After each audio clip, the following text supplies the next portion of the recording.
여러분 안녕하십니까? 통일사상 제3장 본성론 제5편 통일사상에서 본 실존주의 인간관에 대해서 말씀드리려고 합니다. 먼저 키에르케고르의 인생관에서 인간관을 말씀드리려고 합니다. 인간의 본래의 모습을 추구한 대표적인 철학자들이 실존주의자들이기 때문입니다. 실존주의자들에 의하면 인간은 현실 사회 속에서 본래의 모습을 잃어버리고 절망하거나 불안에 사로잡혀 있다고 합니다. 그리하여 이들은 인간이 어떻게 해야 그러한 절망이나 불안에서 해방될 수 있는가를 생애를 바쳐서 찾았던 것입니다.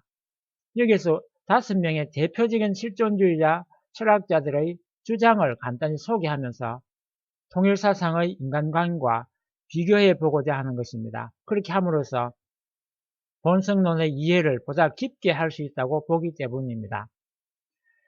그래서 먼저 키에르케고르의 인간관을 먼저 말씀드리려고 하는 것입니다.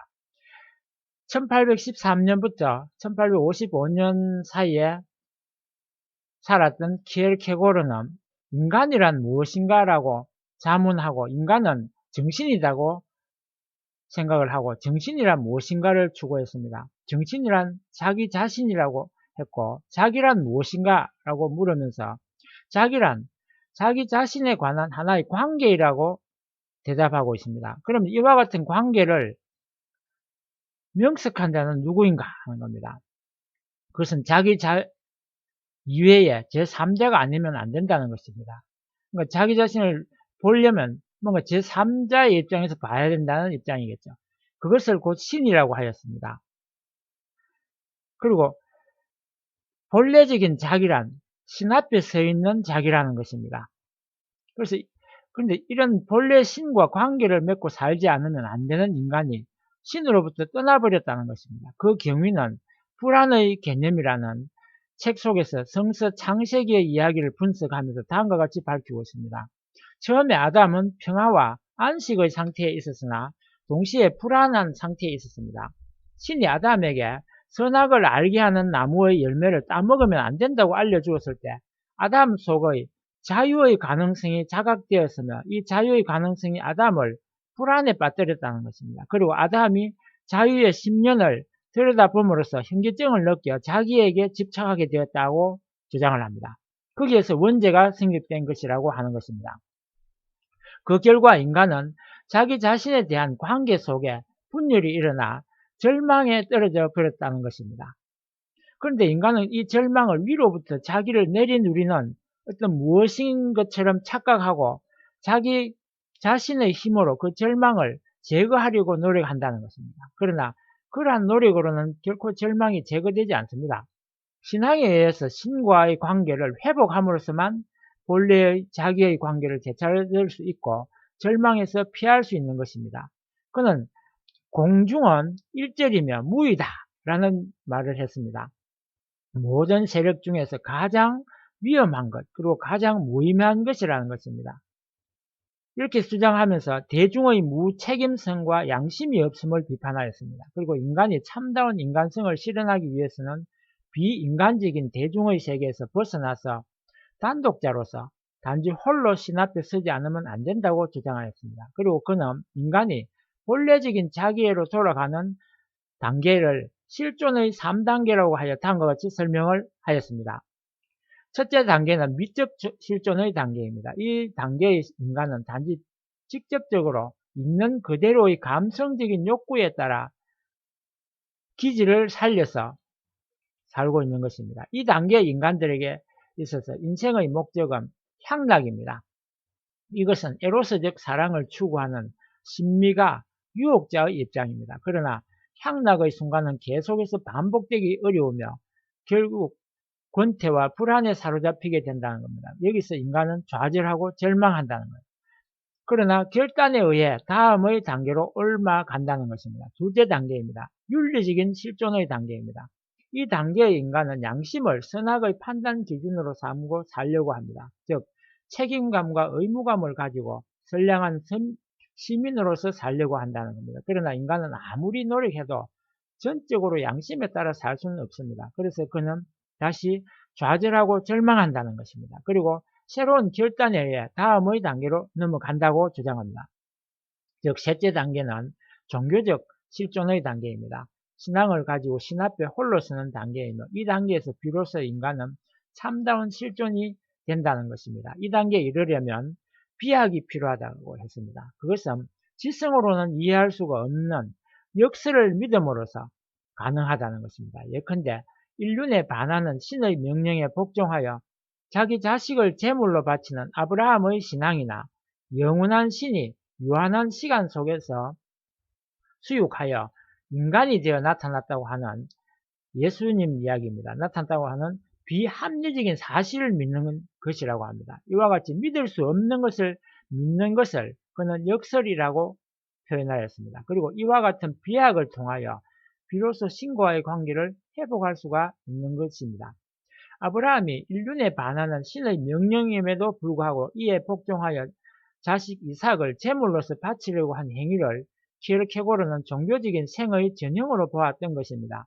그리하여 신을 중심으로 한 실존, 즉 본래의 자기가 된 인간이 자기를 사랑하는 것 같이 이웃을 사랑하라고 하신 예수님의 말씀에 따라 신을 매개로 한 사랑으로 서로 사랑을 주고받을 때 그와 같은 사랑의 행위에 의해서 참된 사회가 성립될 수 있다고 그는 보았던 것입니다. 다음으로는 이러한 키르케고르에 대한 인간관에 대해서 통일 사상에서 본 입장을 설명하고자 합니다.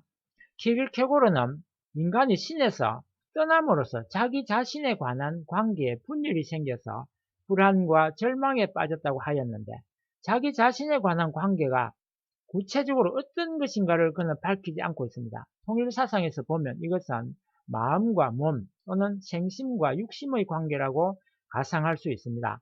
그래야 여기서는 이 가상을 전제로 하고 그의 자기 자신에 관한 관계를 다루어 보고자 합니다.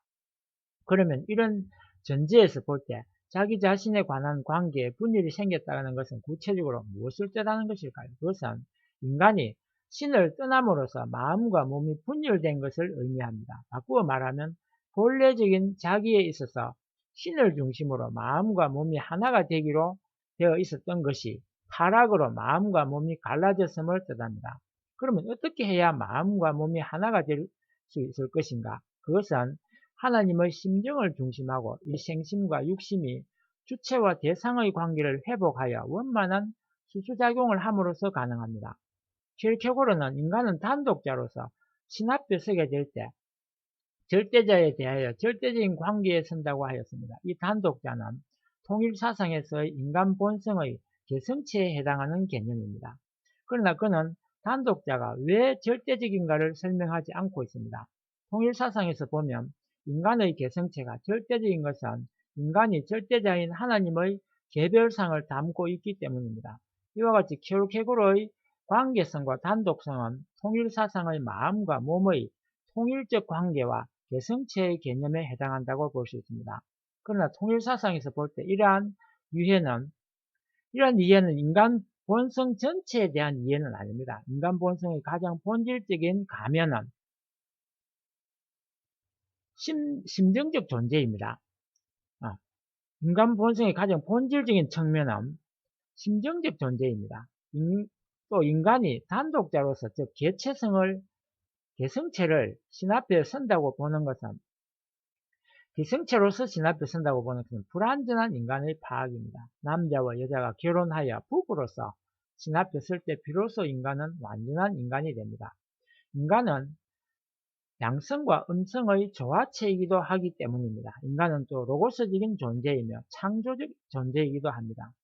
또한 주체성과 대상성을 함께 구비한 격위적 존재이기도 합니다. 단독자로서 홀로 신 앞에 선다는 그의 인간관은 사실 진격한 것이기도 하지만 그의 인간은 고독하고 쓸쓸한 것이 되고 말았습니다. 인간은 왜 신으로부터 떠나게 되었을까요? 그 원인이 명백해지지 않는 한 본래의 자기 즉 신의 지음을 받은 대로의 인간으로 돌아가는 것은 불가능합니다. 키르케고르는 아담이 자유의 가능성에서 오는 불안 때문에 죄에 떨어졌다고 하는데 과연 그럴까요? 통일사상에 의하면 자유나 불안이 타락의 원인은 아닙니다. 인간 시조 아담과 해와는 하나님의 말씀을 지키지 않고 천사장의 유혹에 의하여 사랑의 방향성을 잘못 잡았던 것 뿐입니다. 즉 그들은 비원리적인 사랑의 힘에 의해서 타락한 것입니다. 아담과 해와가 하나님의 말씀을 지키지 않고 탈선하려고 할 때 그들의 본심의 자유는 하나님의 계명을 어기는 데 대한 불안감을 일으켰으며 이 불안감은 오히려 그들이 탈선하지 않도록 작용했던 것입니다. 그러나 비원리적인 사랑의 힘은 이 불안감을 누르고 그들로 하여금 타락선을 넘게 하였습니다.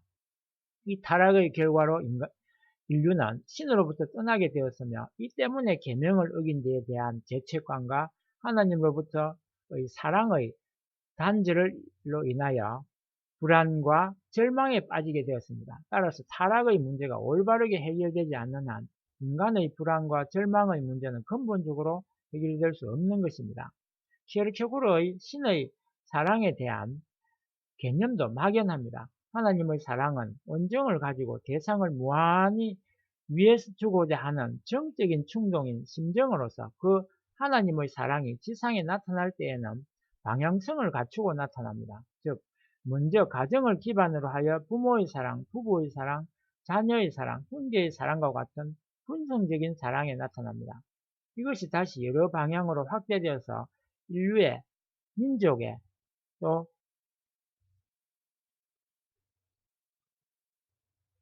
이웃 사랑, 또 동물에 대한 사랑, 자연의 사랑 등으로 나타나는 것입니다. 이와 같이 하나님의 사랑에는 구체적인 내용과 방향성이 있으며 막연한 사랑을 신의 사랑이라고 할 수는 없는 것입니다. 기록적으로는 인간이 본래의 모습을 회복하기 위해서는 대중이 허위와 싸워서 신에게 되돌아가지 않으면 안 된다고 외쳤습니다. 이것은 사회의 박해와 조소를 참으면서 신을 뵈려고 한 그 자신의 발걸음을 반영한 것이며 진실한 신앙인의 모습을 갖도록 당시의 종교인들에게 경각심을 일으키려는 충고이기도 한 것으로서 높이 평가해야 마땅한 것입니다. 그는 27세 때 레기네 오르센과 약혼하였으나 결혼으로 그녀를 불행에 빠뜨리지 않을까 하는 불안 때문에 또 연애보다도 차원이 높은 이상적 사랑을 실현해 보고자 일방적으로 약혼을 파기하였습니다.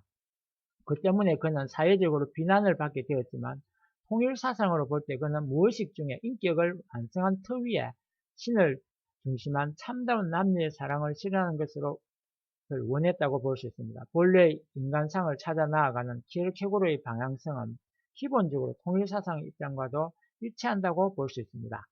예, 이상 마치고 다음 시간에는 다른 철학자에 대해서 특히 니체부터 다시 말씀을 드리도록 하고 여기서 마치겠습니다. 감사합니다.